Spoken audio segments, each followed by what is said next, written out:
Now, for the first time, I know someone seeing my table would ask, is Sammy Flex about to perform magic on the Sammy Flex TV platform?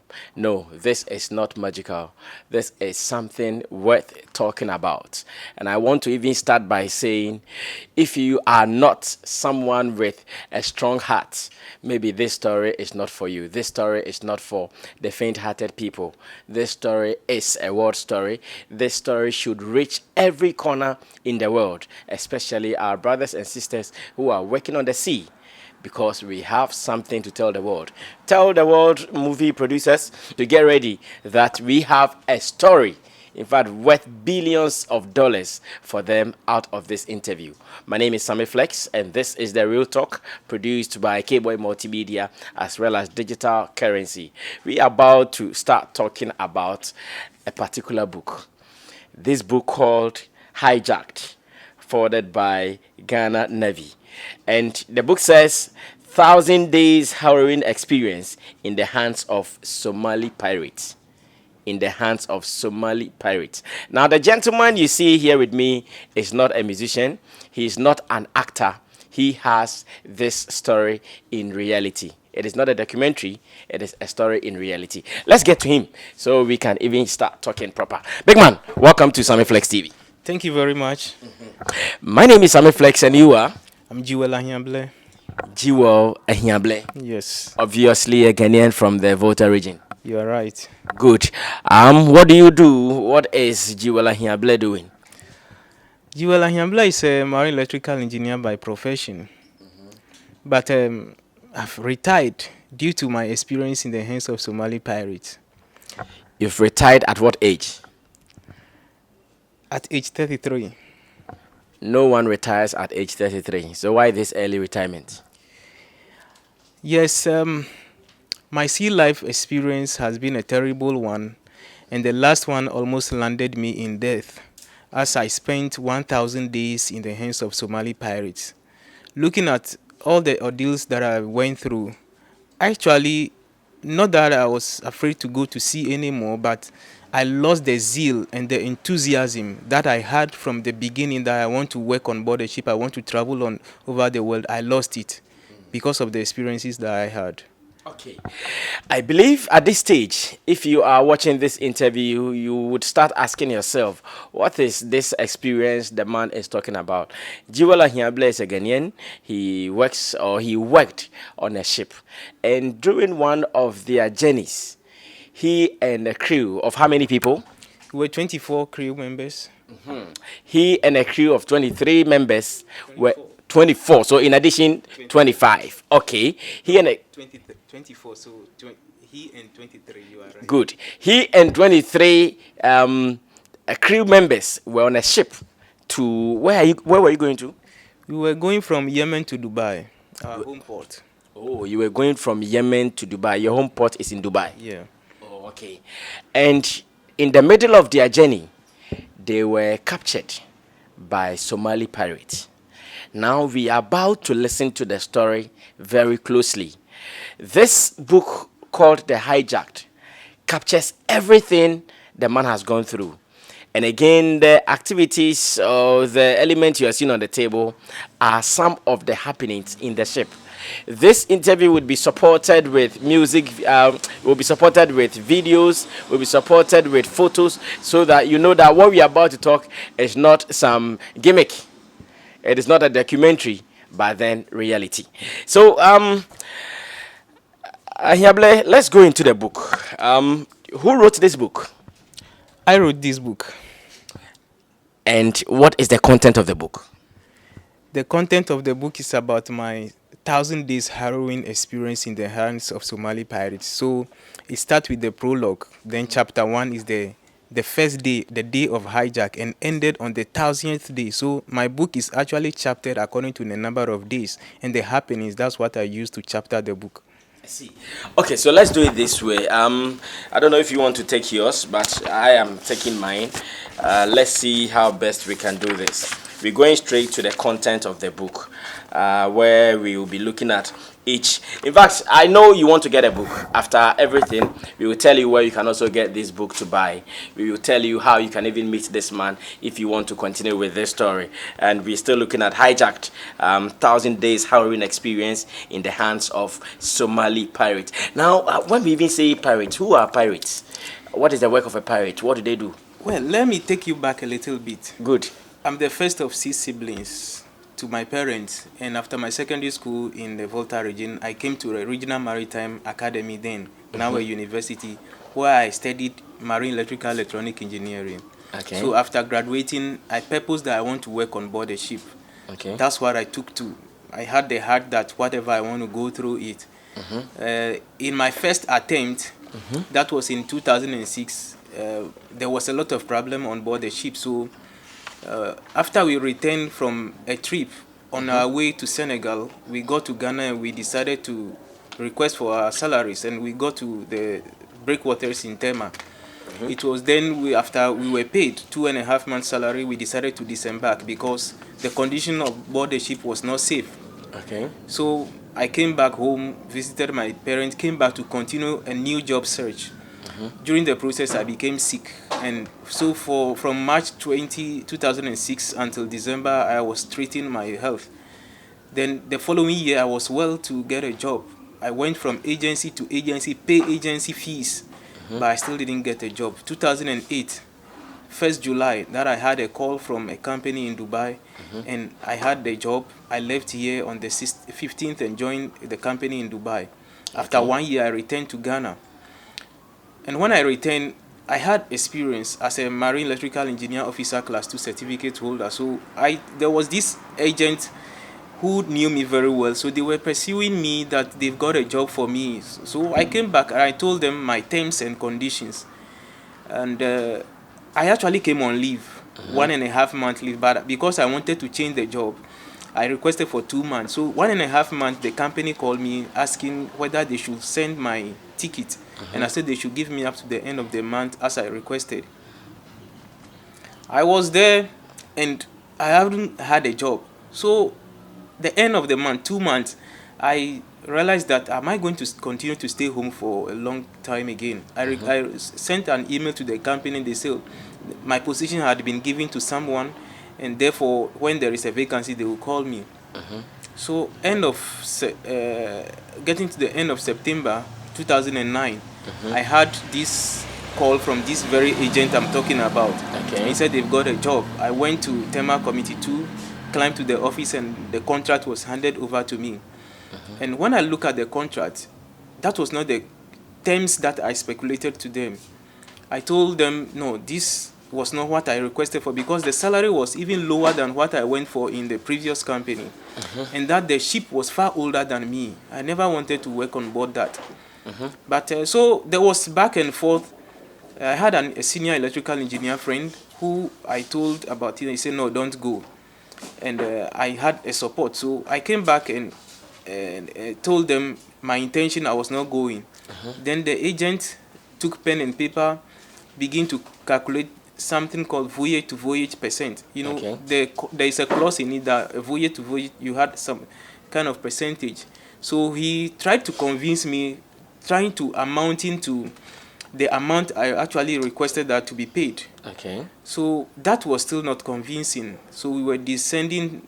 I said no, and it was a Saturday. It was because of me they closed the office. So whilst descending, this agent, the lady, you were talking about happened in Dubai. Happened in Ghana. Oh, in Ghana. Yeah, Okay. there's a Ghanaian agent. Okay. So the lady was talking to me, Joe, why don't you pick up the job? You know, you are the firstborn, you struggle, you have to stay home. And I was listening to her. We got to the ground floor, and she persisted and said, we are not sending you to slavery. It's a good job. 10 months. If you don't like it, go and come back and change the company.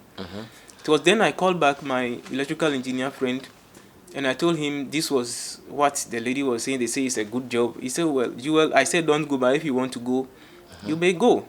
It was then I changed my mind. I said I want to go, and I went and I signed the contract which led me to captivity for 2 years, 9 months. I see.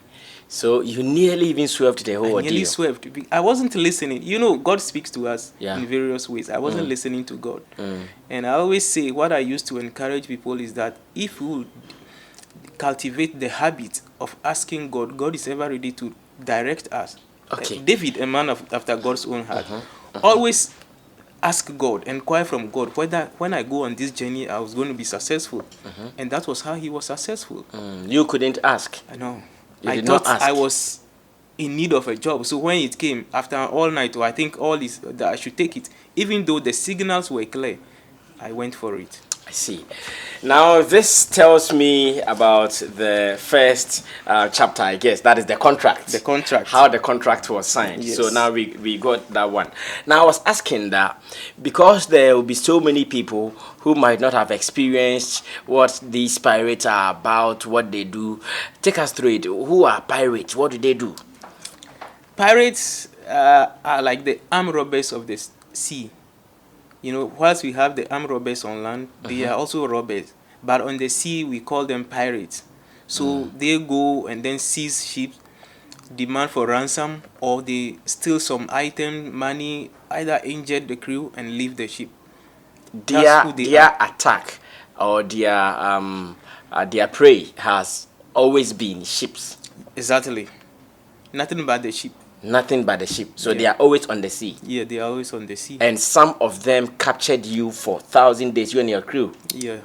Okay, so now that we know how your contract was signed, let's come to the paragraph that talks about the hijack. That is page 23. How did it start? How did the whole hijack start?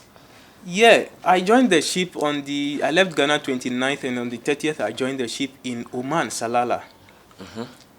We were working from port to port. Our home port was Dubai.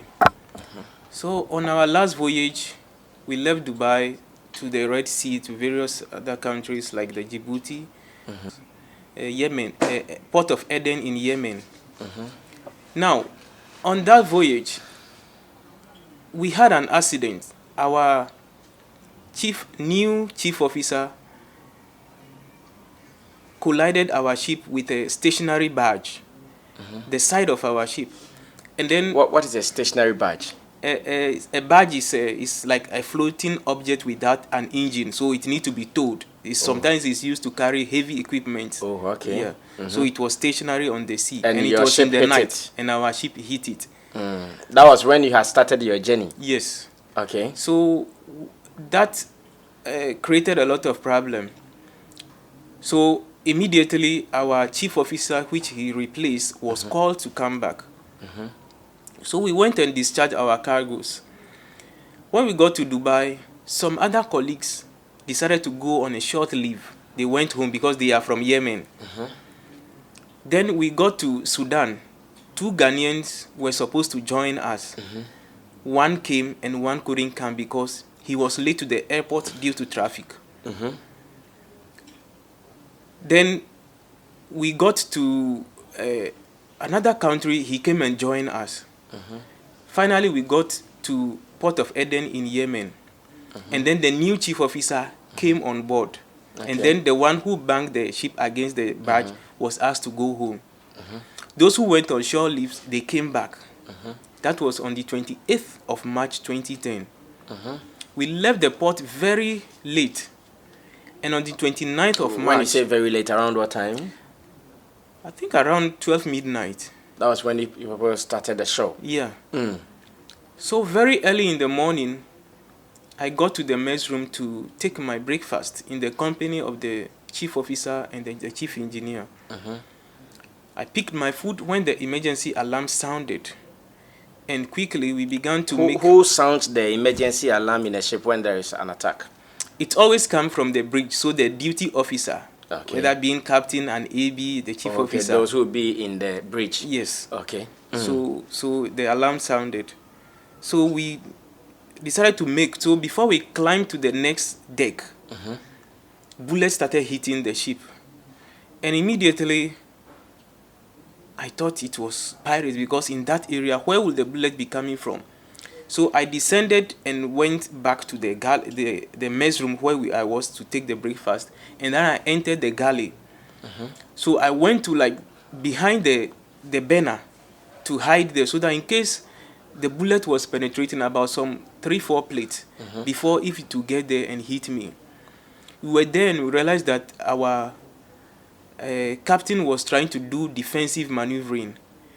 As he was trying to turn the ship around. Like to swerve the pirates. Okay. So after some time, then everything became calm. Then we all of a sudden we heard our colleague bosun shouting, come out, you are wanted at the bridge. Somali pirates had hijacked the ship." What?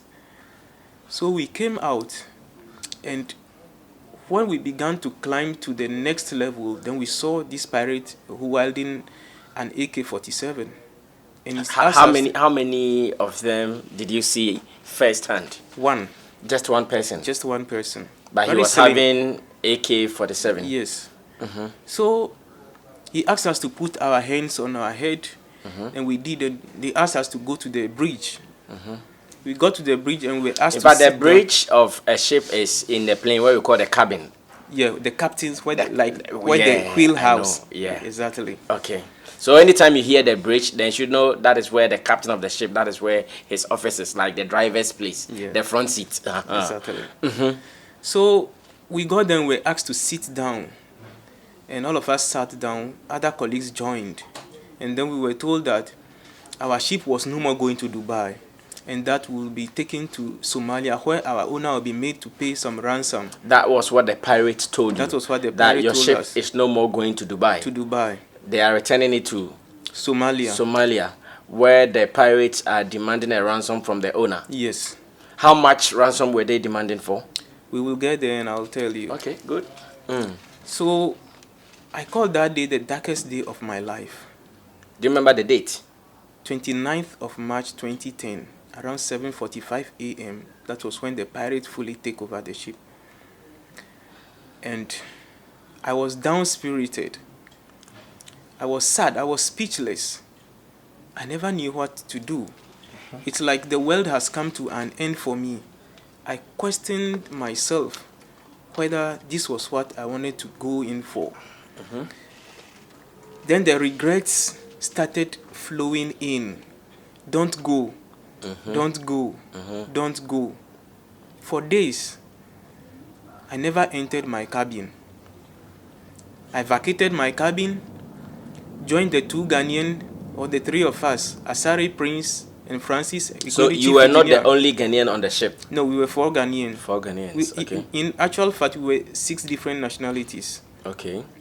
So I joined them. Do you remember all the nationalities? As yes. in Ghanaians? Ghana, Philippines, Sudan, Yemen, India, Pakistan. Okay, good. So I was actually speechless. Chief engineer had to encourage me, and my world was shattered. The thoughts, the actions, the prayers, I immediately thought there was going to be a miracle in which our ship was going to be diverted to a different port in which we will be rescued. I prayed. Nothing happened. In fact, at a point, I was asking if we have sleeping tablets on board the ship so that we can put into the food of the pirates so that they can sleep and we can take over. But the answer I was given was that it's like no one was courageous to do that. So we could not do anything. On that day... So when finally they called you guys to sit down at the beach and put your hands on your head, how many of the pirates did you see with your eyes? I think besides the one I saw at the entrance, I saw about 3 of them. One before you enter the bridge, and then 2 were in the bridge. That the leader of the pirates, and there were 2 others at the other wings, watching. Okay. So it means the number of crew members, you guys were more than the pirates. Yes. In actual fact, they were 8 in number that hijacked the ship. 8 pirates in all. And you guys were 24. We were 24.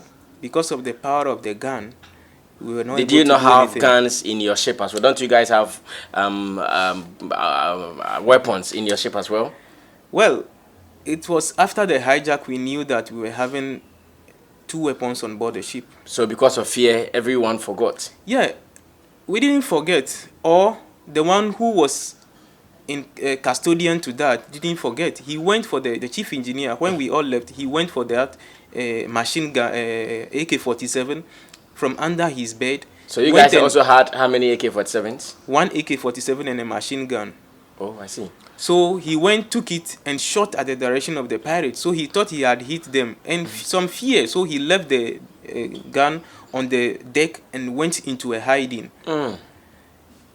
Unawares to us that we were having gun, we could have defended the ship, because we believe that with even one gun on board, the pirates wouldn't be able to come on board. So when the pirates came on board, they took hold of that AK-47. And along the journey, or when we got to Somalia, they discovered the other machine gun under the bed. So we were having, but we couldn't do anything. But then, what were we? Well, as I said, we might have defended the ship. You know, we hadn't had many or any training in terms of piracy. When something happened, the actions to take, it wasn't on board. In fact, I should indicate that since I joined the ship, it was exactly 6 months my ship was hijacked. We only had one firefighting training. That was prior to the hijack. So that was the only training we had. So we have not briefing in case there was piracy, what to do. How to attack back. There wasn't like nothing like that. So yes. So now when you were captured finally, when they took captive of you guys finally, that was when the negotiation started. Yeah. So what did they say to you guys? You know, when I got on board, or when I was picked from the airport along the way to join my ship, the agent told me the condition of board the ship, and immediately I regretted going. And when I joined the ship, I told the agent he should repatriate me back home, because what I was telling him was exact thing I met on board the ship. And he was playing back and forth, and then the credit I was using from the other guy got finished. So it took me even 4 days to accept the handover letter. At that time, I had no other option but than to take my destiny into my own hands, to work and come back home. I called my electrical friend, engineer friend. He said, no, Jewel, you disobeyed me, so just work. So I had to be there. In fact, I made a lot of noise so that the agent wouldn't send other Ghanaians if he had that intention, but he ended up sending other 2 Ghanaians. He told one of them that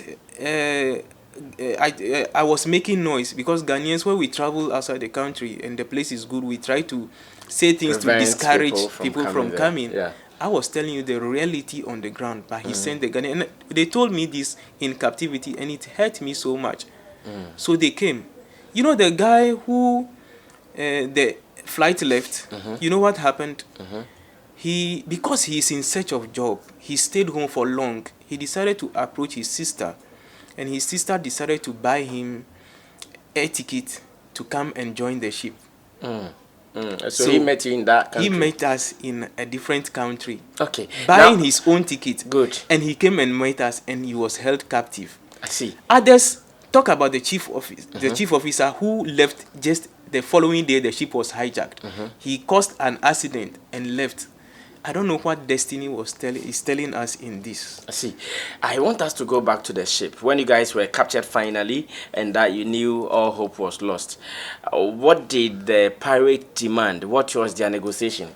Well, it took us 4 days to get to Somalia.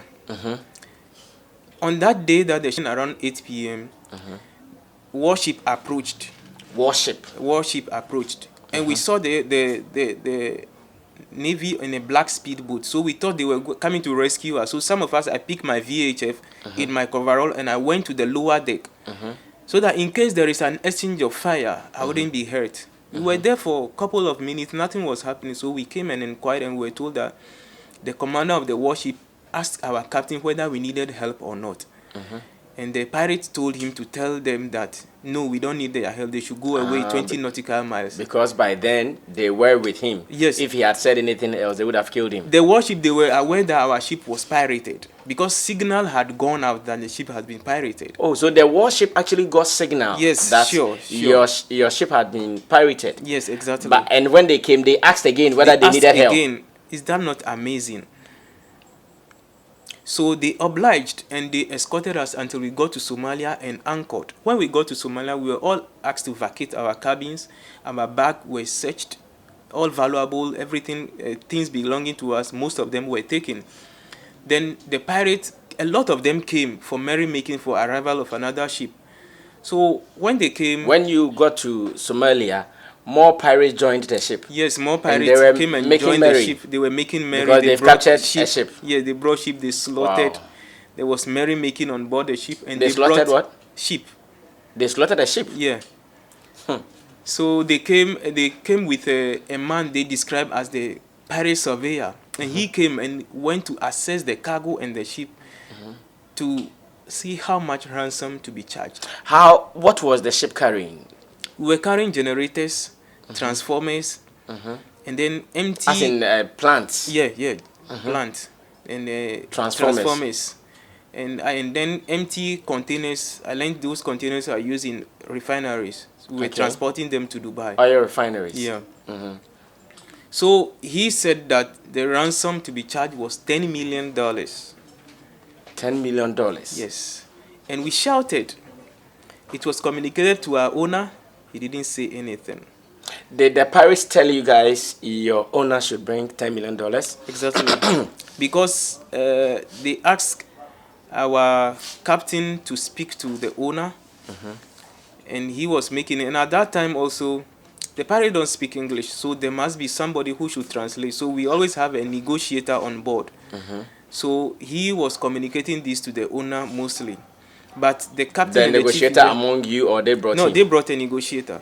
I see. So the negotiator speaks English and then their language. As well. Yeah. So he was communicating this to the owner. And what did the owner tell them when they demanded for the $10 million? Owner didn't say anything. He said he's heard. And they were trying to negotiate with him. He wasn't responding.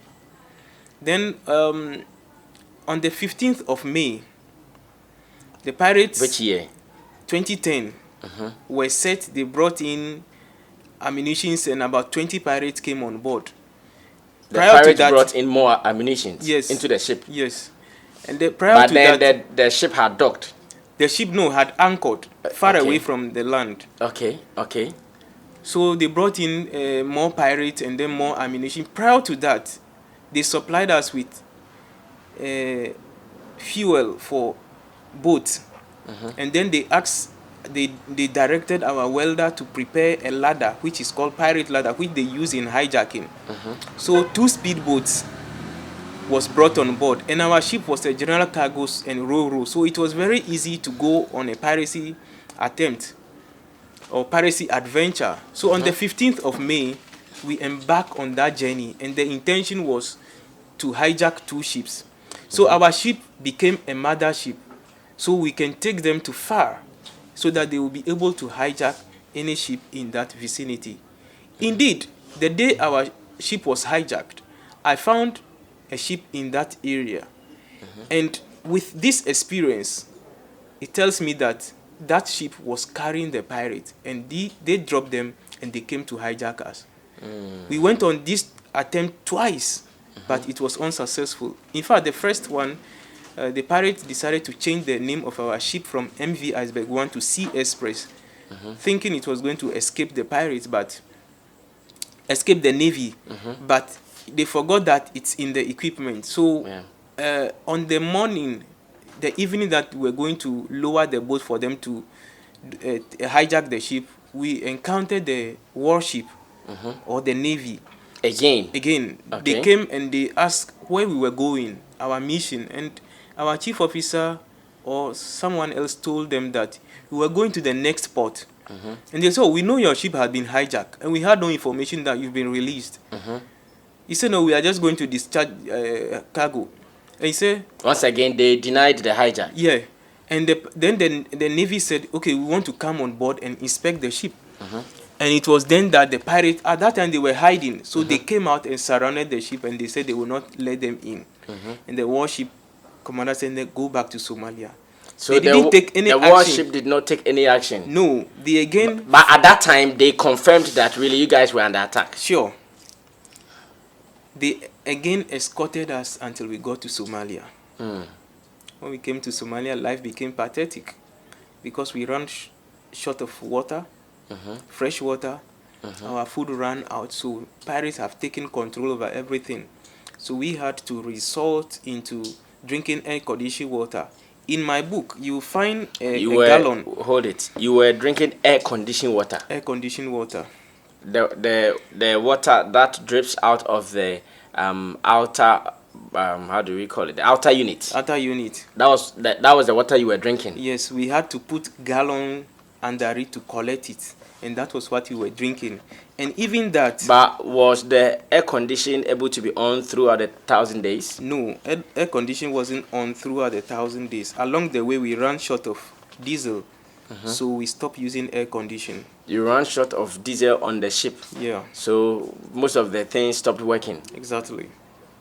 So after that, how were you surviving? How did you get water to survive? The pirates were supplying us water from land, or they were taking from other ships that were pirated in the vicinity. And we have been drinking seawater also. We had no choice. In fact, some of the water they brought us, these days when I think of it, greenish, smelling, contaminated with diesel. The water they brought to you? Yeah. But you were still drinking it? Petrol, we had no choice.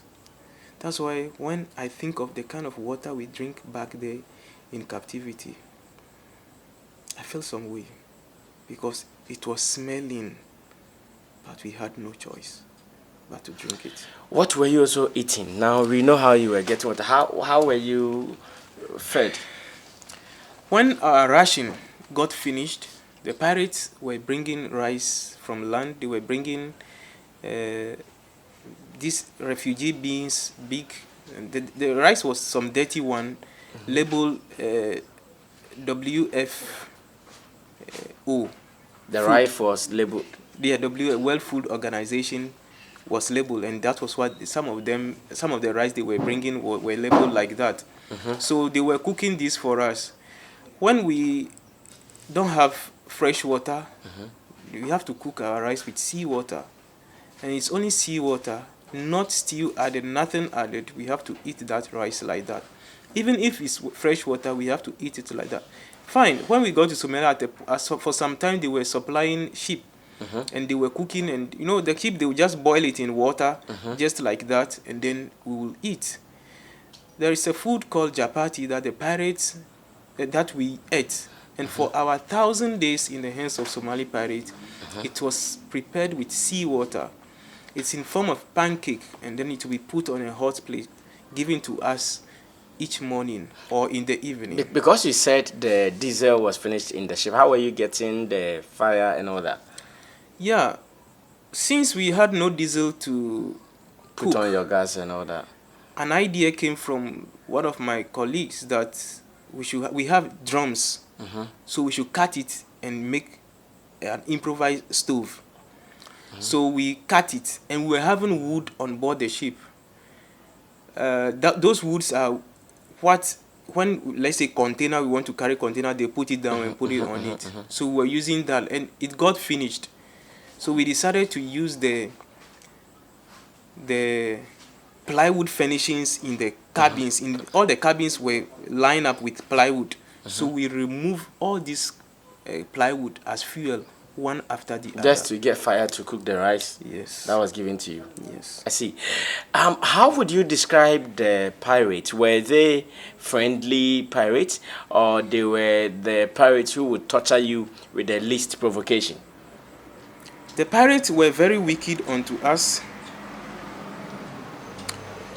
because the kind of things they did to us, the inhuman treatment, the torture, the stabbing, the starving, and all that, In fact, to say they are wicked, they are callous is understatement. Because look, sometimes they will shut all the portholes, the windows on board the ship, we call them portholes, and they will be suffocating. This is as a result of the presence of warship or helicopters. We don't know what they come to do. You are not coming to rescue us, but they are continual coming. They put a lot of pressure on us, and they will shut all the windows, and then we will be suffocating, we'll be sweating in that. When they feel the presence of warships and helicopters, Yeah, then they will shut all the Yeah. windows. Yeah. So you guys will be suffocating. yeah, and they will come with a lot of ammunition on us that if the warship make an attempt, they were going to kill us. There were times in the morning they could call all of us to the aft, the back of the ship, and ask us to line up, and they said, say your last prayers. We are going to kill you. And they'll begin to shoot over our heads. Our captain, Sporadic shooting. yeah, our captain was beaten. They tied their head with plastic sack and asked them to jump into the sea. They slapped them before. Then there was a time they began tying crew with their hands back. They would tie them, and I have a demonstration of how they used to tie the crew on board, the kind of punishment they gave us. That is on what page of the hijacked book? That is on. All right, so ladies and gentlemen, Jewel Ahiable is still telling his story of how he and his crew, they were captured by pirates somewhere in Somalia, and some of the ordeals he went through with the team. Interestingly, he survived. We will ask him whether all of them survived or some died in the process. I'm sure after this, you guys will still get the opportunity to get a book. If you're interested in the story, we still have his number on the screen. You can always get in touch with him for you to have an extended conversation with him. Okay, so Jewel. So that demonstration is in page 215. Page 215. Yeah. That was how they were tied. They were tying crew and even pirates when they commit an offense. Page 215, you find that demonstration there. Let me get it. Okay, so I believe our cameras can capture this. A demonstration of how the crew were punished. This is it. You see that they have been tied, the hands and the legs have been tied together at the back. Correct. Making you restless, making you, in fact, you couldn't do anything to even defend yourself. A demonstration of how the crew were punished. Yes. I see. Now, did they kill any of the crew members? So let me take you through some of the ordeals. We were starved. We were denied water. We were not allowed to go to the washroom. Even if you are allowed 3 minutes, they'll begin to bang the door with an AK-47. At times, if you're allowed to go to the washroom. Go to the washroom. 3 minutes, they want you to be out. Yeah, they Why? want you What to be were out. they expecting you guys? They want you to hurry up and leave, and come to join your colleagues. At times, they wouldn't allow us at all, so we have to resort to water bottles and gallons, and we have to urinate it and keep it among us. There were various torture we had. Our chief engineer suffered most. He was beaten mercilessly. There were times in which some of my colleagues were beaten until their tooth got broken. Some had wire latched on their eyes. Now, after some months in captivity, it's like our owner was not ready to pay the ransom. In fact, he told the pirates that if they like, they can kill us and sink the ship, because they told him if you don't pay the ransom, we'll kill the crew and sink the ship. He said if they like, they can kill us and sink the ship. He doesn't care. That was what they told that was what the ship owner told them. Yes. And then at a point he said he was not even the owner. He said when Allah agrees, we'll be alive one day, and many other things. And when these things happen, we intend to suffer because they intend put more punishment on us. So somewhere in October, we were there in October which year? 2010. A certain old man came called Hassan. And he came and he said that he heard about us on the radio in Somalia, and he's come to help us. So when he came, he told us that. So it means that the attack was even discussed on Somali radio. Yes. So when he came, he said that he told the pirate that since the owner was not responding, his idea to get us released is they should bring in doctors to come and remove our heart and kidney and sell. So and they can make more money than that, and that devastated us. The Hassan guy who came to rescue you said that who came on board with the guys in the guise of rescuing you guys. Yes. Said that since the owner of the ship is not ready to play ball, yes, they should remove your liver. They should bring doctors to remove our heart and kidney and sell. You know, it's an expensive commodity. Yeah. Okay. So that devastated us. In fact, as a result of that, we had a contact to speak to Human Rights Watch in US. Granted a very long interview, and we thought they were going to come to our rescue. All this yielded no results. Now, we are still in the ship, I guess. Now, let's come to the table. Let's come to the table. We have so many items on this table. What are they? Take us through them one after the other. Let me hold your book for you because we are still in the ship where you guys are being maltreated by the pirates. What are these things on the table? These are my survival kits. In fact, from the day I left Ghana, I documented everything, dates and time. So this diary contained every information. In fact, everything that happened to us in captivity, I wrote it with dates. So even before the hijack, you can see all the voyages, all the countries we visited. I have all of them. And so on this the day was the file used in capturing all the information. All the information. Yeah. I see. So this file is or has been around since 2010. Yeah, has been around since 2010. Oh, I see. Yes. So now, do you still have more spaces to write something? No, it's full. So I have to get pieces of paper together to make another book to continue writing. Whilst you were in the ship, Whilst we were in the ship, it became full. So you got pieces of paper. Yes. To continue with the scripting. To continue with the scripting. The smell of the paper even tells. Yeah. That So it has been if long. you can see, a lot of things are in this book. A lot of informations are in this book. When you can see 27th of June, the bosun came with 2010 came with the news that the anchor of the ship was cut. Everything that happened to us. Did the pirates not see you writing? I was writing in secrecy because when they are not around, then I'll pick and begin writing. When they see you write, they even take your book away from you. So I was keeping it in secret. So I was writing like that. That's how I was doing. So this is the diary that contained all my information, and these are some valuable documents that I kept. Are they your personal documents or documents for the ship? Document for the ship, and mostly. And then, so you find this thing like the crew list, the name of the crew, their nationalities, they are all here. I kept them. As in the passenger list? Yes. And then there was a time they said, the pirates said they should go and sell the ship. So they wrote, do I call it a memo?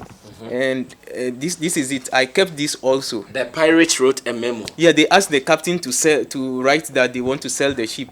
Oh, okay. So so you see, in this one, the part of it say that in view of this, the pirates have thrown the dead body of Mr. Wagdi Akram, third officer, overboard just this morning due to Yassar's response. I've been telling you, and lack of diesel. Okay, but this happened after UN came in and they wanted to take the dead body away. That was when it happened. So these are some of the documents. You can see the particulars of the ship. And in back there, for me to keep track of the days, I have to write this calendar for myself. So this was 2011 calendar. I have to draw it, and this was what I was using. You did the calendar on your own? Yeah, I did the calendar on my own. So that you could track the days? Exactly. How were you able to see day and night?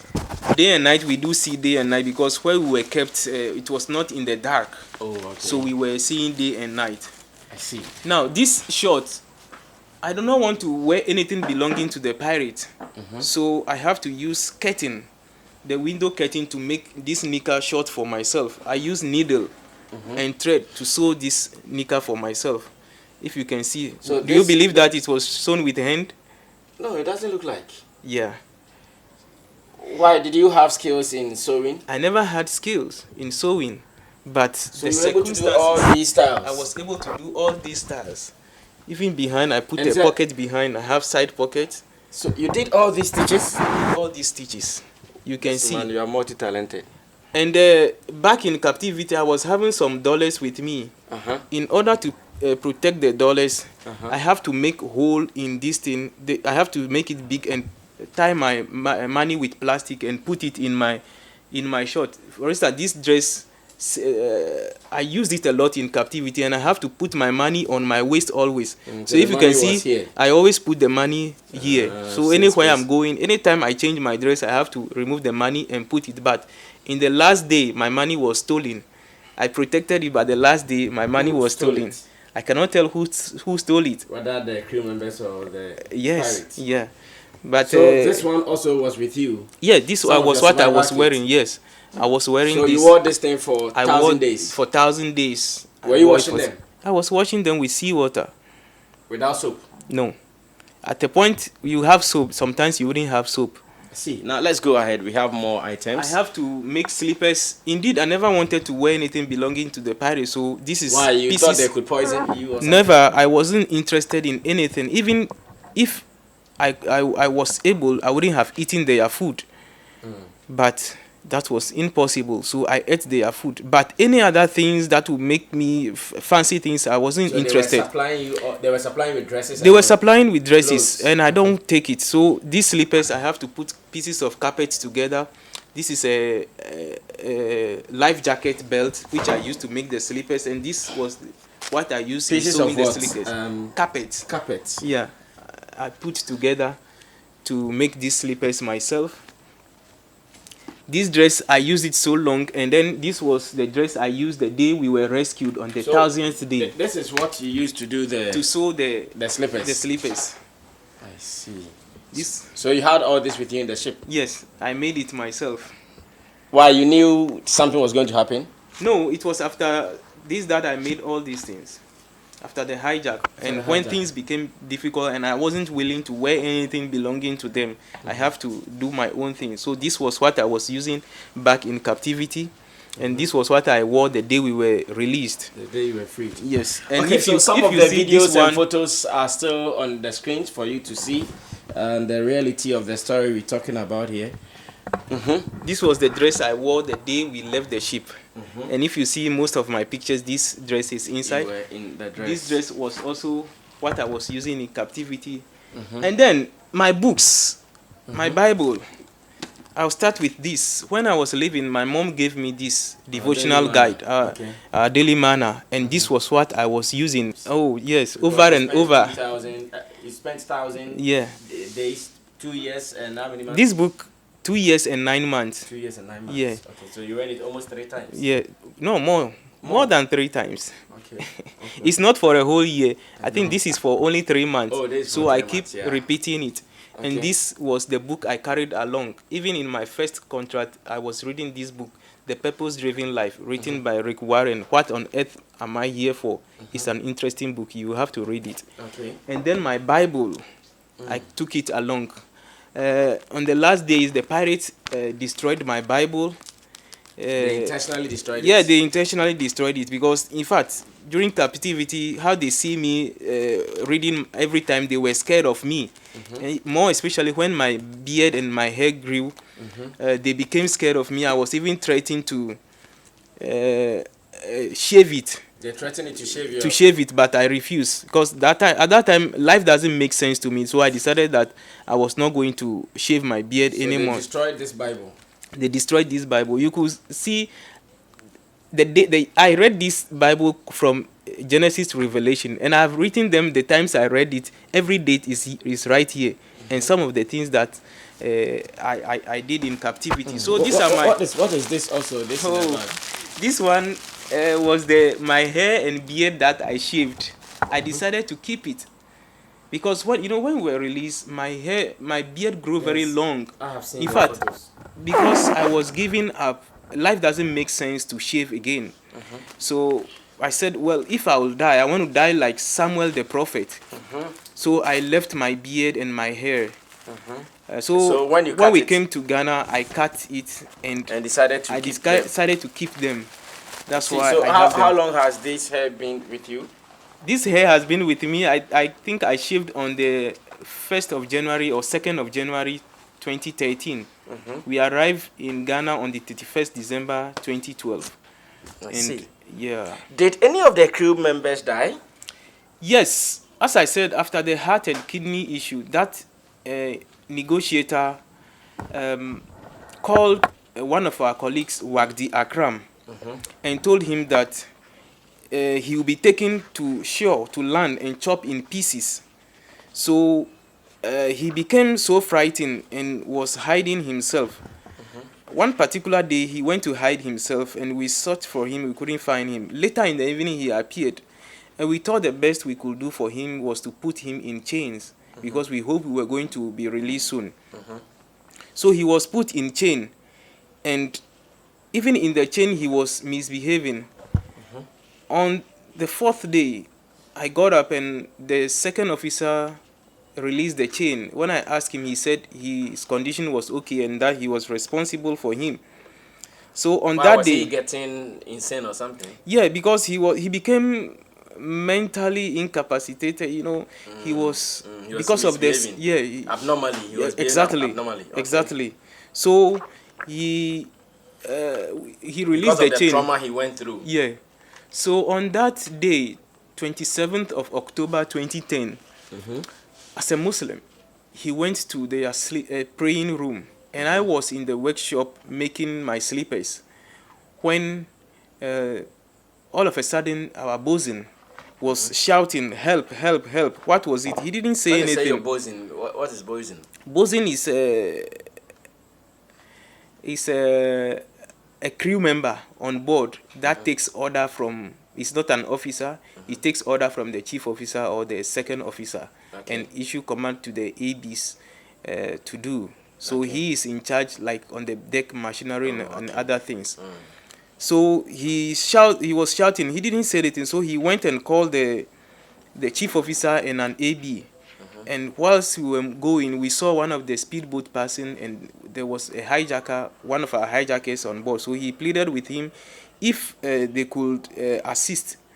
So they said they agreed. As whilst we were going, the boat moved. The speed is faster. So they went. And so he told us that he was at the forward of the ship, and then he heard somebody run behind him. He turned. He couldn't see anybody. So he decided to look overboard. When he looked overboard, he found this colleague, Wagdi Akram, in the sea. Which national was he? He was a Yemeni, the He third was officer. okay, he was from Yemen. Yes. So he found him in the sea and said, "Wagdi, hold on whilst I rescue you." At that time, the pirate had destroyed most of the safety equipment on board. So he said, "Okay, hold on. So I'll call crew to come." He said, "Don't call pirates, call crew." But Bosun ended up calling the pirate. So I went back to the workshop to continue with my slippers, thinking all was well. I was there when second engineer came and was said, "Jewel, Wagdi is dead." Wagdi is dead? How? Wagdi is dead? I never believe it. So we walked and we climbed to our sleeping area, and I saw Wagdi lying down lifeless. So you can see this is the day 199 in captivity, 189 in captivity, heart and kidney, and the death of Wagdi. Oh, I Yeah. see. So they did all resuscitation. He could not make it. Indeed, his trowel was wet, but his upper shirt was dry. So the man spoke to our colleague Bosun. How come the man died in the boat whilst he was being brought on board? That question, I leave it for you to answer. Because he spoke to our colleague. Why did he die? It was not as if he was shot. You No. didn't see any cut on him. Nothing. He wasn't drowned. He was only wet down. He was only wet down. So that day I wept because I don't know whether the next was going to be me or somebody else, So what considering our happened? What situation. happened to his body? Did they throw it into the Oh, sea or at that something? time, Hassan, the negotiator, was on land, so he sent an order that we should put the dead body in the normal deep freezer which we have in our homes, and then the body was put in. So the following day, when he was coming, he came with You put the dead body in a deep freezer. in a deep freezer. You can see the picture of the dead body. I'll tell you how I have this. This is the picture of the dead body in the deep freezer. So then, following day when he was coming, he came with a journalist. So and when he came, they brought the camera. We spoke of our predicament, all the struggles we were going through, how we've been abandoned by our owner, and we spoke to the international community that should come to our aid. So it was put on YouTube or to whoever is concerned, but it fell on deaf ears. After his death, in fact, one of our colleagues was having a secret phone because they took all our phones. So and it was a Somali SIM card. We managed to get an airtime to it. When you read my book, you know how we managed to get an airtime, and we were using that phone to communicate a lot of information to the relevant bodies or authorities. In fact, it was very risky for us to use that phone because when you are caught with a phone, they might slaughter you. Yeah. So I have to try to create some electrical shot that is in our sleeping area. For instance, if I have a time with you to have an interview with you, you have to abide by your time. 7 o'clock. By that time, I have to cause an electrical short a short circuit, and then the breakers will trip. So because I'm the electrical engineer, I'm be forced to go to the control room to go and rectify that problem. And I use that opportunity to make a telephone call. I was charging our phone in the fluorescent tube. I have to make connection in the fluorescent tube because nobody should see it. Sometimes I have to put it in my control panel so that no one will be able to get there. That was how risky it was. We So when communicated you to want to the make a call, you intentionally create some error. Then exactly. you go into the cabin as if you're going to repair. Yes. Then you do calls. Then I do calls.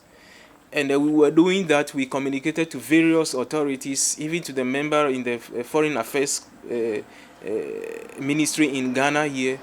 And then that was when I was making a lot of communication through my brother, who was going to the government to call for So assistance. how long did you keep the body in the freezer, in the deep Oh, freezer? the dead body was in the freezer from 27th October 2010 until February 2011. So when we were doing all this, there was no help coming, and it was very risky. And some misunderstanding also ensued between chief engineer and I. And I dismantled the phone that nobody was going to use it. So in December 2010, we stopped using the phone. So in February, one day we were there and we realized a white warship came. And then they started communicating with the bridge. So the chief officer and the captain were called, and they spoke to them. And they said that they were coming for the dead body. Isn't it amazing? They care about the dead body, not the living. The warship that came Yeah. said they were coming for the dead body. For the dead body. While they were live, there were people living on the ship. They never said they were coming for them to rescue them. No. And Why? What does it mean? Did they know about the pirates?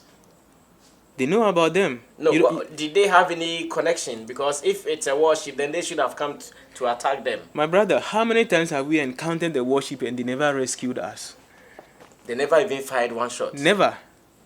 They will come communicate with you and just go. Go. The warships were Somalian warships. No, Somalia had no warship, I don't think. But there were warships, there were Americans there, there were the UK, there was NATO force. The Indian Navy was also there, but they were driven away because, Charlie, they were very serious. When you hijack a ship, they will go and rescue the crew. In fact, in captivity, they sank two ships, fishing vessels, because they went on a hijack and they encountered them. And they were not ready to surrender. So they sank them and saved some of the crew. Some died. That was how serious they were. And I believe that is the right thing to do. If the warships come and they want to save you, they can just sink the ship. so that the pirate wouldn't get access to it anymore. You know, through exchange of fire, There will be holes in the ship, yeah, so water will enter. the pirates were also shooting at the warship, and they were also shooting. And you know, usually they have fuel on board, premix fuel for the boat, because they were going for hijack. They have it on board, so one shot hit the drum, and there is fire sometimes. So the fire will cause the to abandon, jump into, or otherwise. Okay, now let's So come to you ask me, so the what dead happened body, to the what dead body? happened? Yes, yes, yes. So when the UN warship left, in fact, they told the pirates that they were going to return in 72 hours. And when they return, they should make a decision either to give the body or they will come with force. Until today, that February 2011, they never returned. When they left, the commander of the pirates, who was on land, Adam, came on board and ordered the dead body to be thrown into the sea. So it was taken out of the freezer, tied with plastic, irons hung on it, and it was let go into the sea. How were you released, or how were you freed finally? Wow. Let me just take you back a little bit. After that, you know, we continue to suffer, we continue to see our wretchedness. Our plea for help fell on deaf ears. In fact, when you go through this, you see a lot of things. We have the plea for help, or how we try to speak to the international community to come into our aid. They never came. Then I have a page called, a title called Day 220, Hope in Futility. You know, there were times that there were some people that were negotiating. They claimed they were negotiating. They were communicating with the pirates, and they were in anticipation that the ransom was going to come. So they will fail, and it will put much pressure on us.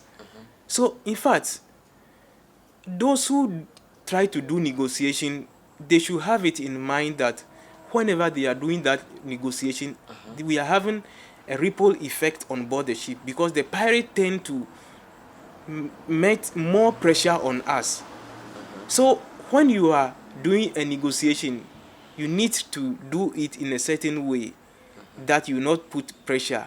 You need to know how to communicate. If you know that you are not ready to come and pay the ransom, keep your mouth shut. Because there was a so-called organization like Ecoterra that were saying they were going to bring the ransom. They freed some people and they were going to bring the ransom. And that created a lot of trouble on board.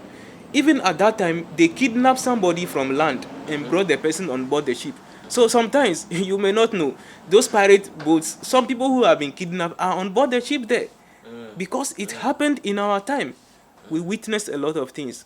So that was it. So that was it about hope in futility. I want us to get closer to how you guys were freed finally.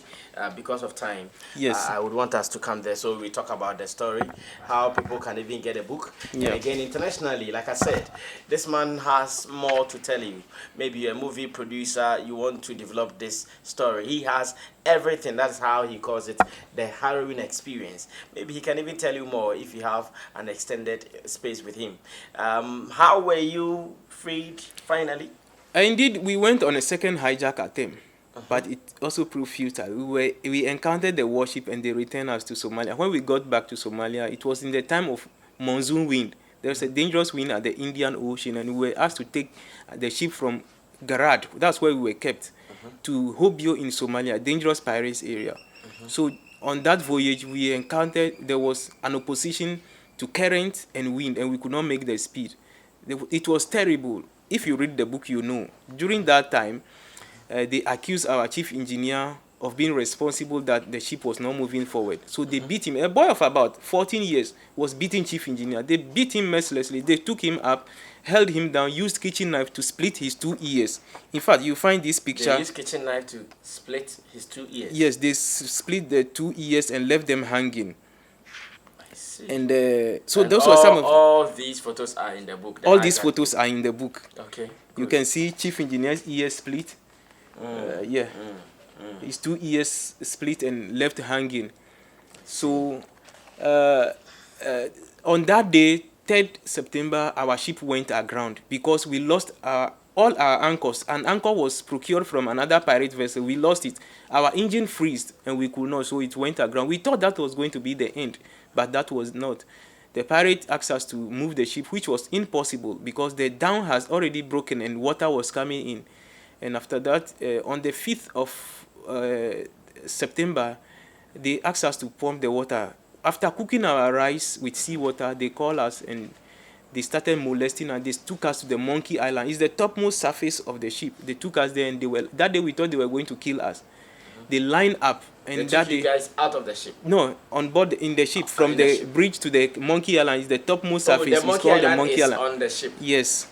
And that day they molested, they lashed people with their with a wire. Chief engineer's leg was tied, captain bosun their leg were tied with rope, and they hung them with head down, put knife on captain's throat, lashing, call many people forward, beat them. In fact, that was the only time mistakenly a wire hit me. So you were not tortured in any way? Oh, mentally I was tortured. I wouldn't say I wasn't tortured, but Physically, yes. physically touching me, I was not touched. There were a lot of circumstances, there were a lot of occasions, some circumstances that I should be molested, but God saved me out of it. So you after were that only day, touched by a wire in just one instance? yeah. So after that they asked us to go and pump the water and fetch the water from the ship. We went 3 days, 3 nights. We were not given food. We have to be drinking seawater. In fact, we were carrying You were water. drinking the salty seawater? Yeah, we were drinking seawater. We were even carrying bucket and we were sleeping. I had numerous electrical shocks. The 4th day, the commander of the pirates came and they all gave us some little food without water. In fact, we suffered. There was sickness, diseases, diarrhea, starvation. Mention something. I'll tell you whether we had it or not. We had no hospital to go to. We suffered a lot, my brother. Days. We suffered. It was like hell on earth. All hope were lost. We never thought we would be alive. At a point, there was no negotiation because many interpreters or negotiators come on board and go without achieving any result. The commander of the pirates indicated that he was not going to let anybody go until he received his ransom. Otherwise, the last person dies. So why are we alive today? That's the question you are asking. In fact, all efforts to get ourselves released proved futile. On the 1st of January, on the 1st of December 2012, I believe in God so much that I was writing letters to God on behalf of the crew to save us. So on the 1st of December 2012, I wrote a letter to God. This is it. I hope you can see. The date is, Dear God, prayer to God, Jeremiah 33:3, Matthew 7:7, 1st December 2012. I wrote a letter to God that, God, if you wish, if it's your will, by Christmas, grant that we celebrate with our family. We were there, and when I write letter, I go out and just leave it to fly. So you That write is a it. letter and you go and put it in the sea? Yeah, and I always keep a copy. That is why I have a copy of it. So whatever you write, you do another Duplicate of it. Yes, I have to write the same thing down. And I have got a book that I've been writing a lot of informations, prayer and other things down. So I did that, and all of a sudden on the 10th of December 2012, I got up in the morning around 5:30 a.m. when I got on my knees to pray, and all of a sudden bullet was penetrating the captain's bridge. Whilst you were praying? Whilst I was praying, bullets. bullet was penetrating. So some of the crew began running towards my area, and some were even using blanket to cover themselves as if bullet could not penetrate. Within some few minutes, the pirates came and they climbed to the Monkey Island and they were exchanging fire because our ship grounded. It was close to land, so there were soldiers on the land shooting. So then about 20 minutes time, we heard the approach of a helicopter. And the pirate came and called all of us and took us to, when we got to Somalia, where we live first, these pictures. Have you seen how captive live in captivity before? No, I have not. Amazingly, I have all these pictures because I have that video which the media man came and took. I have a video of how we live in captivity, and out of that, I took these pictures. That's me and my colleague, everybody with his bed. So we were again forced to come here, and we laid down When the helicopter approached. came. So we laid down, And that day, it was fierce battle. For us, the agony of death was past. How many hours did they exchange arms? Just take it easy. From that 5:30 a.m. until 3 p.m., there was a helicopter shooting. There was from 5:30 a.m. yeah to 3 p.m. Yes, we were attacked land, Guns sea, left, and right, air. center. Helicopter was bombarding our ship. There were 2 boats at the port and the starboard side, bombarding the ship. There were soldiers on the coast throwing bullets at the ship. We laid down bullets everywhere. Our ship was shaking. Metal glasses were breaking. And 3 p.m. fire subsided. For us, the agony of death was past. If I died, maybe my colleague will be released. You know, be so. So death means nothing to us because we were suffering so much. Amazingly, fire subsided. And I asked my colleague Prince, are we going to continue to stay in this? After all this, fire. Amazingly, the battle lasted for 13 days. Day and night, they were shooting. In the night, 13 days non-stop. 13 days. There were sometimes the fire will subside a little, then they will begin shooting. In the night, you see bullet red hot. You lying down, your head is here, bullet is hitting close to you. On 19th December, my colleague got his calf was torn. Yeah, and then the Pakistani that was lying beside me, his buttocks was torn with a bullet, and that same bullet hit me here. Amazingly, the bullet hit me here. I found it in my dress. There was a hole, but it could not enter my body because I had to put my hand from here and pick the bullet from my dress. The bullet entered the dress, but did not enter your body. But I felt the thing. It was in a deep darkness, and I told Prince the bullet hit me. He said, "You will take heart." I don't know whether the bullet hit me, whether it entered my body or not. But in that thick darkness, when they resumed shooting, I have to pick the bullet from my dress. Hot, I put it on my head, and it continues on the 21st. I called the 4 Ghanaians. Let's agree in prayer. I know God did something in the land of Egypt. He granted Passover to the children of Israel.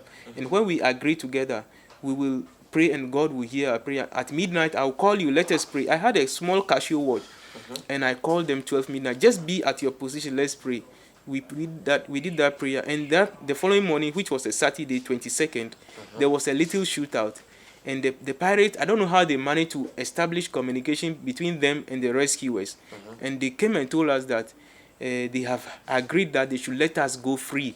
The pirates should let us go free without the ransom, the 10 million ransom. And they, the rescuers, will also let them go free without arresting them. I hope you understand. Yes.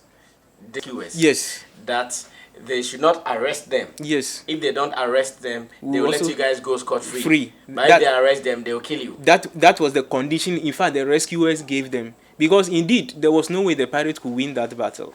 They were only protected because they were in the iron. So, yes, they have to surrender. In fact, on the first day, if they had an opportunity, they would have surrendered because we saw how they were.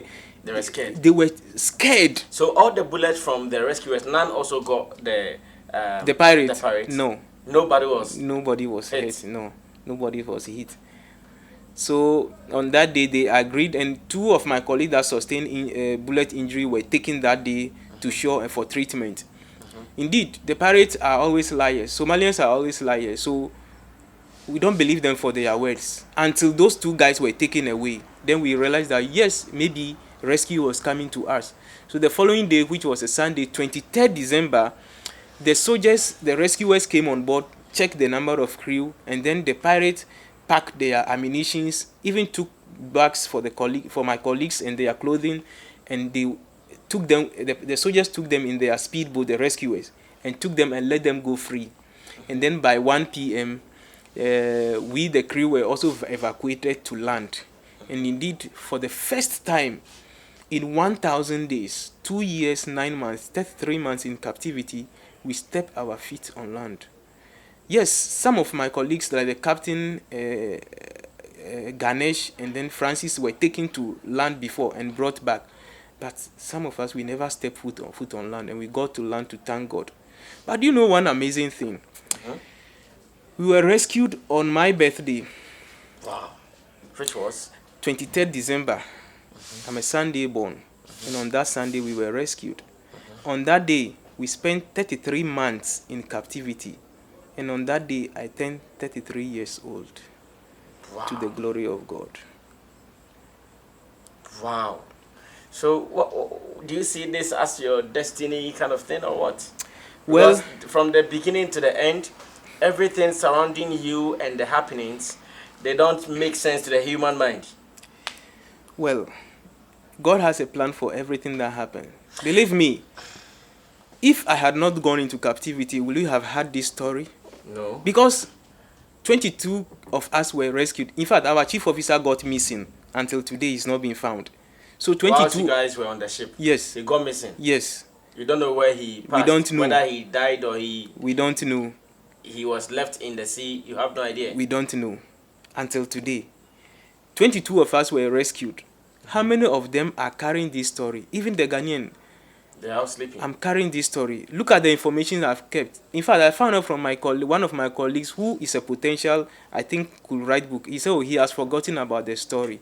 So if I had not gone into captivity, will you have had this story? Indeed, even if I had died in captivity, this video, how we live in captivity, you wouldn't have seen it, because where are you going to? You are just going to see that excerpt of it on the YouTube. But about 28 of it, us telling the story, I have it, just because I am alive today. Jewel Ahiable, and the book he's talking about is here. Unfortunately, for those in Ghana, you guys will still get a chance to call him. You'll still get a chance to meet him or something. But for those who are living outside Ghana, if you want this book, I'm sure when you send him a WhatsApp message via his phone number that we've displayed on the screen, or maybe an email, you can still get access to the book. But then we are looking for someone to develop this story into a movie, into a documentary, whatever you want to develop this story to. Ahiable is ready to give you all the necessary details. Now we are wrapping up, because I know we've spent more than 1 hour on this. We are wrapping up. When you came to Ghana, what did Ghanaian authorities do for you? What did they say about the ordeal you went through in the hands of captives for 1,000 days? Amazing. We came to Ghana. It took some weeks before we had a call from the Foreign Affairs Ministry. It took weeks. Yeah. And then we went to the Foreign Affairs Ministry. We gave an account of what happened to us, gave them the necessary document, and even pleaded with them if they could help us get our salary, because we were even owed before captivity, and whilst in captivity we needed to be paid. Until today, they never responded. In fact, we left there. We went there with our own transport and went back home with our own transport. They weren't responding. I went to Shraj on behalf of my crew, wrote a petition to them. I went to discuss. They asked me to write a reminder to the Foreign Affairs Ministry. I wrote on 2 occasions. They never responded. Then I wrote back and attached those letters to Shraj, and we did a follow-up to the Foreign Affairs Ministry. We were told that the one who we met had left the country, and so they don't have any record of us. We went, and there was a lot of stories. So there was a time I went on radio, and then they asked me this same question, and I narrated this. So I mentioned that Shraj took us there, and then after we left, Shraj also didn't do anything. So immediately, I think the following day, I had a call from the lady from Shraj and said, Jewel, organize your colleague and let us go to the Foreign Affairs Ministry. Indeed, I organized. We went to the Foreign Affairs Ministry. We went to a certain man at the bureau of whatever. And then the man chastised us. Why did you go to work at that place? Don't you know that place is a pirate zone? Why don't you know a lot of things? And we were disappointed. We were heartbroken. He made us look as if... He couldn't even sympathize with you. Yes, he couldn't sympathize with us. He made us as if what the job we were doing was... We were disobedient people, or we were doing an illegal job. But then we transport every good from each country to the other. So we connect one country to the other. It's because of the sea that you have many things in Ghana and elsewhere, and that is as a result of seafarers. Seafarers go through a lot of challenges, but it's not being recognized. So when you were captured, were you married then? I wasn't married. And you were freed on your 33rd birthday. Yeah. Are you married now? I'm married now. So after that, my colleague said, the man said we should write another report, and my colleague said no, we don't think this man will help us.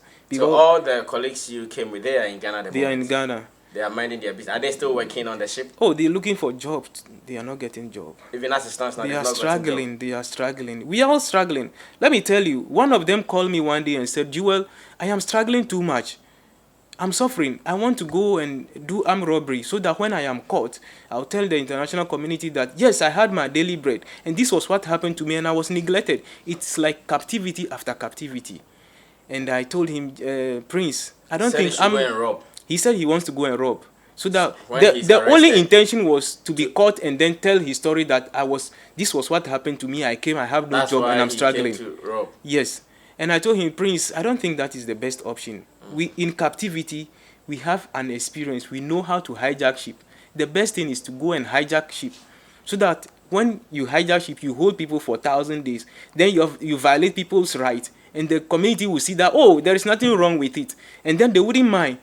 There, you tell them that this was what you went through. So now, as Jewel sit with me, you can hijack a ship. Oh yes. You can also be a pirate. Oh yes. We know how it takes to go and hijack ship. So if I'm able to organize my boys here, we can go and hijack a ship. Well, I'm not doing that anymore, and I don't think I'll do that. But you know the skill. I know the skills. Is it difficult to do? Do you want to go? If I can get a speedboat and the machine guns, why not? You consult me. Oh, so now you're a consultant for... Yes, because you don't know, you need to consult me. So I'm asking whether you were going to consult me. I see. Yeah. So I told him, go and hijack ship rather. But I told him, well, that was still not the best advice. That was just it. Let us still remain who we are. God will definitely change our situation, because it's only God that delivered us. Remember, do you know how we got rescued? It was not the American Navy, it was not the NATO force, the UK Navy that came to our rescue. Again, the people of Somalia, the Puntland Maritime Police Force, they came to our rescue, and we are forever grateful to them. During the rescue, there was a commentary by the Americans and the British, they couldn't. Oh, with all their sophisticated logistics, they never came to our rescue. So they were patrolling. Somalians. Exactly. Maybe at a point they were fed up. Like, how can you keep people for 1,000 days? Yeah. And one day they decided they fought for 13 days. For 13 days. Though the way they went about it was something, but we are not dead. No one is maimed. We are alive. We are forever grateful to them. It was not the best way. Yes, they claim. In fact, there was a commentary which we heard from them that the warship was close and was narrating that those Somalians, the rescuers, were violating our right. What is right? Is it for keeping us for 1,000 days or keeping us until we die? That was better than what the Puntland Maritime Police Force did to us. We are forever grateful unto them. So after we came back, yes, need to put pieces back together. We have not had any good form of counseling also. We were left to our families, try to get ourselves reintegrated into society. Along the way, an organization came and then supported us. They said they were paying for our lost items, and they gave us some money. I had an opportunity to go back to school from 2014 to 2016 to do my first degree in electrical electronic engineering. I graduated. After that, I've been searching for a job. I had no job.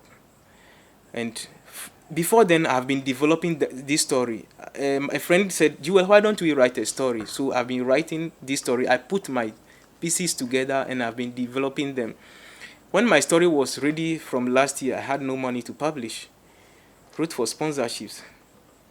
Nobody was willing to sponsor me.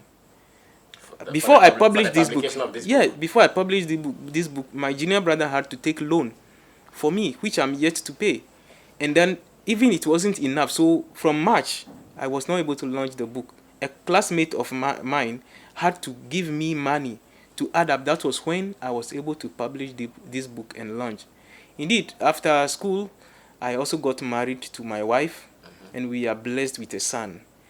Indeed, I've been trying to do a lot with this story. I've trying to inspire the generation, people that they don't have a cause to give up. They don't have a cause to hang themselves. Because if we were confined, you have food to eat, you have water to drink, you will say that you are going to hang yourself. It doesn't make sense. So I keep inspiring people. And after this book launch, I've come up with a project called the ARM. I'm going to advocacy, rehabilitation, and ministry. So I'm setting up a foundation. That is what I'm doing with this I project. see. You said you've not gotten any counseling. Does it mean what? You are still depressed? You are suffering from depression, or you suffer from depression sometimes? Well, sometimes you have a reflection of the things that goes through, When you hear sound, especially sound. I've been able to overcome it. Sound, I've been like able when to you hear sounds, yeah, some because things that of sound like gunshots. yeah, because of the 13 days of shooting. When I hear a sound, just a little sound, my heart, but I've been able to overcome it now. But sometimes when I sit down, things are not going on well, and I begin to reflect over the things that I go through. Usually, like the water we drank, when I think of it. But when you came, have you gone for medical checkups? Have you found that nothing is wrong with your system anyway? Yeah, I went for medical checkup at the 37 military hospital, and that was also paid by my family and friend. They were the people that paid my bill. I went, and the doctor, I went through the the medical treatment, everything, the report. The doctor was amazed that after going through all these things, You I am have still no. well. Except that back in captivity, I was sick. My leg, I had some pinching distance. So he said I had some mild arthritis, and that was it. I see. Are you ready to give a story writer detailed facts and information in addition to what you've shared with us for a movie script? I'm ever ready. You see, excuse me, Captain Philip spent 4 days in the hands of pirates and became a movie. What about 1,000 days with true evidence? You can see all the evidence. With a video, a true video in captivity, is it found anywhere? No. I think this story is going to make some big hit in the box. So I'm ever ready to give more than what is in this book. A lot of information is. I'm ever ready to give out this. Okay, so throughout the interview, we have been keeping the number of Jewel Ahiable on the screens. Whether you are in Ghana, whether you are abroad, he is ready for a discussion. Like I said, those who are in Ghana, anytime you call, you get your book. How many copies do you have? Oh, I have about 680 copies now. How many did you publish in all? I published 1,000 days. I was doing 1,000 copies for 1,000 days, so I published So you've 1,000 not, you've, copies. you've not even sold up to 500 yet? No. In But are fact, the people rest buying? the rest are still with the publishers because I have not been able to raise the funds to So take people them. are not even buying the book People are buying in one after the other. gradually, Yeah, but not heavy numbers. yeah, yeah. Wow, this is a chilling story of Jewel Ahiable, and he says a true life story. 1,000 days harrowing experience in the hands of Somali pirates. In your own room, even when you lose your key for just 3 hours. Do you see how you sweat? Or when you are trying to open your door and it's not opening. Do you see how you sweat? This man suffered in the hands of pirates, wicked, treacherous pirates, for 1,000 days, 2 years and some 9 months. He's still alive, but he's ready to meet you for a discussion. But, Joel, thank you so Brother, much. it wasn't And an easy experience. I know, I can feel it. The memories always keep coming. I can feel it. Would you work on the ship again? No, that's why I said I've retired. I don't have that zeal, that enthusiasm that I had. Even if you have to just go and carry, you're not going to work as an engineer again. You are just going to carry things on it. You still not. Carry things as in what? As in like a porter of a sort. No, where I have risen to, I don't do You that. don't. I'm an officer. You don't even want to see the ship again. No, I see ship. When Logos Hope came to Ghana, I went on board the ship and I even shared my experience with the crew. So I went on board the ship, but just that I feel that God has deposited something in me and I want to use this story for something. So I shouldn't be confined in one ship. I really need to be out there. When I have the opportunity, go to and inspire crew, tell them what they should do, and that is it. But to go and work on board a ship, I don't have that feeling. Were you a that zeal devoted anymore. Christian before the voyage? Yes, I was. I was a devoted Christian. Yeah, I was a devoted Christian. So what it means is that even now, you can teach people on the crew how to protect themselves from pirates. Do you have that experience? Oh yes. In fact, when you go to my book, I have title called Reflections. It's about my opinion and the things that happens to us. So I put the that action. Okay, so the story is still unfolding. Like I said, if you want this book, we have intentionally kept his number on the screen so you can contact him any day, give him a call, any support, maybe even if it is counseling. Because like he said, sometimes he gets depressed. So if you want to even give him counseling, free counseling session, why not? It will be a contribution to his life. But then I want to know whether he can now, like he said, he can be a consultant for me to go and maybe capture some ships. Can he also be a consultant for any ship about to and get on board? Maybe Sail. any ship about to sail. Yes, Or I wanted crew. to use the word. Any ship about to sail. Can you give them that guidance on what to do to protect themselves from pirates? Yeah, I can, because I've got many of the experience. You know, in my book, you find something I said I believe the activities and modus operandi of most of these seafarers recruitment agencies in Ghana must be critically examined, because yes, there are some who don't have any connection. They are taking uh, agency fee of suspecting crew, people who are looking for job, and then they are not giving them jobs. So they have to look at them. Then you say, what mechanism are in place to reintegrate abandoned seafarers into society? These are some of the reflections that I wrote because of my experience, and there are a lot there for people to read and then know that yes, we must take our training seriously. There are certain things which we do, which I learned after the ship was hijacked. The information that I found on board the ship, I've been able to include them in the book. And with the experience, I'm ever ready to and able to teach people how to be able to So have you been to the avoid. Maritime University yet?